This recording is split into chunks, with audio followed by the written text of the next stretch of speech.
Reposted a video to your TikTok profile and want to remove it, but not sure how?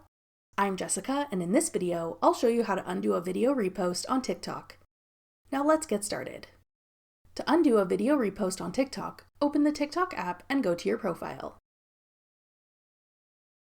Tap the repost icon to view your reposted videos.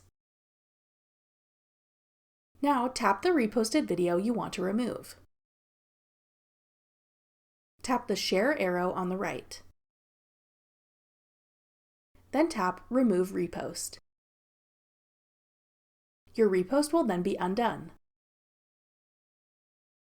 Repeat to remove any other videos you've reposted that you no longer want on your profile. That's all it takes to undo a video repost on TikTok.